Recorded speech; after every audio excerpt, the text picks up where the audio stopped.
Fire Escape Academy inspector training video. Dallas. This is Elm Street. I think it's 807.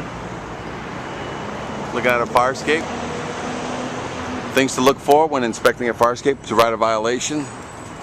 And the first couple of things, obviously it's an empty building, so if this building is not going to be utilized, utilizing the upper floors, the first thing you need to do is secure the entire fire escape to make sure no pieces are falling off, and that way they can use the ground floor, for example, which sometimes occurs, but they got to make sure that the upper fire escape has no pieces falling down on pedestrians who walk this street. So let's just say for the first part, let's just look for deterioration, if the fire escape has been kept painted or not. As you can see throughout the fire escape, it has not been kept painted. It's not a lot of major rust, but there's enough to show here that this thing hasn't seen its paint job in probably 20 years. It hasn't seen a paint job. But let's say that you write the scrape and paint violation and the client paints the fire escape. What other things can you look at if the paint was not an issue in here to write this violation? Well, the first thing you look up, you get all the missing treads. As soon as you see all these missing treads on a fire escape, and I mean all the way up. Now these treads not only fell, those pieces fell on the ground. Somebody's been picking them up, and the only reason they haven't hit anybody is because nobody's called in to complain that they've been hit with a piece of steel. So that's how important it is for these fire escapes to be repaired. Now in case there's a fire, the firemen are going to jump up on these fire escapes and try to get into this building. And if the fire escape is in no condition, and there's no markings on the outside of this fire escape that says don't use the fire escape, it's an unsafe situation, firemen are going to come through these stairs, and there's too many stairs missing throughout. So this fire escape is structurally unsound, pieces are falling off, tread clips are falling. I mean, the cantilever here is another unit. You got a big chunk of weight with ropes and ties. It looks like the cantilever fell before because now they got ropes and ties on the thing over here. So if nobody's going to use this fire escape, they minimally got to have it secured in such a way that none of these pieces can hurt or kill. We got cable tied back to the end. We got ropes securing some of it. We got cable. It's a very dangerous situation. If this contraption, this thing that they use here to hold back this, if any of all these fail, this cantilever is going to clonk somebody on the head walking underneath here. And it's a pretty wide sidewalk, pretty active area. So I'm sure there's people on this street at all times, and it's in front of El Central College.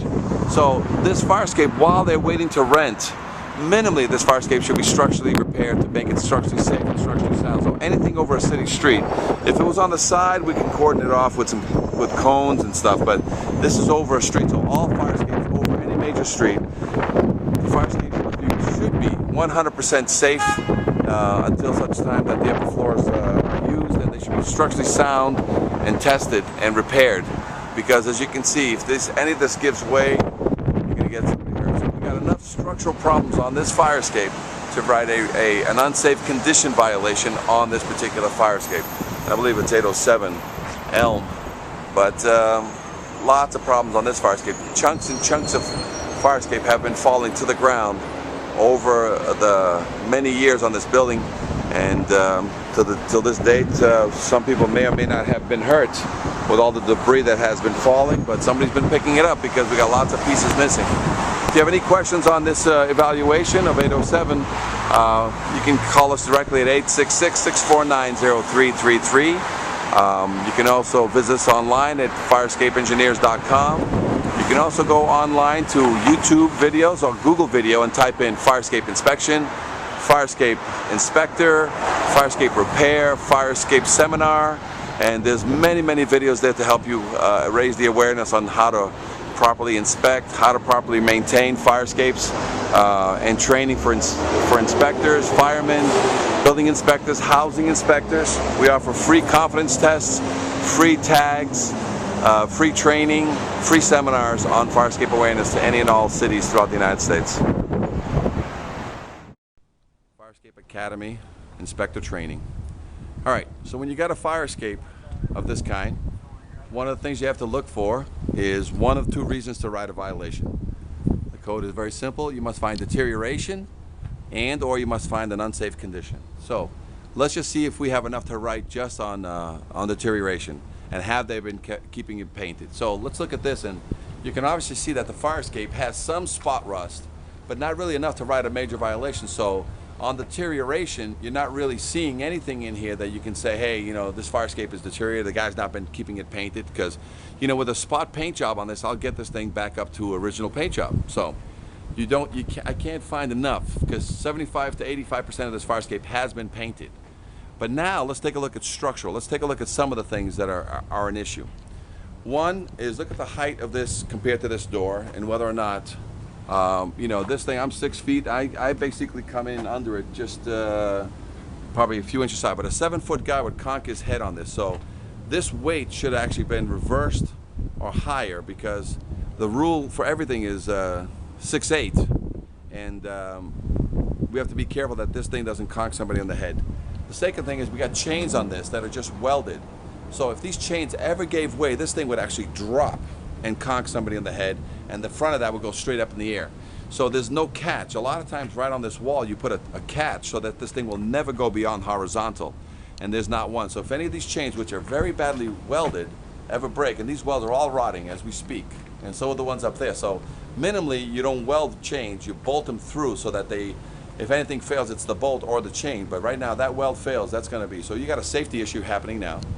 Now let's take a look at some of these treads. If you look underneath there, look at all the welds that just snapped on all those treads. So you look all the way up. Water has been getting in because nobody sealed the top, but just this tread alone, this tread has broken both these welds. So a tenant or a fireman stepping on this, it's going to drop and they're going to get hurt. Look at all the welds on all these treads. If you look at them, all the welds have already been rotting from the inside out. So this is right from down below. So a lot of times when fire escapes are welded, this is one of the reasons why no fire escapes usually in the United States are welded fire escapes, because this is what occurs. They start snapping. So the cure here is not to re-weld this tread, is to re-bolt all these treads 100%, because these are all welded.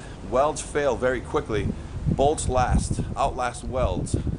So right now we've got treads that are falling on all this entire fire escape. And if you look up, you can see all the rusty tears of all the welds being eaten from the inside out. So every one of those treads, 100% of these treads, need to be rebolted. And right now we got treads ready to fail and fall, either for the tenant getting out or for the fireman going up. Let's take a look at the bracket up there. The bracket up there, you can see water stains coming down from the lower and from the upper. The lower means that the water's getting into the building, causing deterioration, and there's no cement on either one of these. So that is enough to write a structural violation. The gussets, I mean the through bolts up at the top, you can see that water's getting behind them. They're not sealed. So they need to have a violation. The railing to the wall is not tied. You look up at the grating's got rust between the slats. So there's enough for you to write a structural violation that this is an unsafe condition. The steel that's bolted into the wall there, you can see some rusty stains coming down. So you don't need very much in order to write a violation. If they've not painted it, then that's enough for you to write a violation under deterioration. If you're looking for unsafe conditions, then look for treads that are not bolted, treads that have welds that have snapped already, and these, just that one right there alone. But if you look straight up, you can see all the other ones ready to go. So right now, because somebody welded this fire escape and joined it and used metal, and you can see a weld joint right there. This is too low. We've got plenty of things, and this fire escape needs to be balanced. Right now, you have to step out and drop this cantilever. So your weight has to counteract. There's no release arm on this. So as soon as you get off, the thing goes right back up to the height. So that's not how this is supposed to be. You're supposed to drop 2 to 3 feet per second, hit the ground, stay down, so that when the firemen get here, they can just climb up and evacuate and or fight the fire.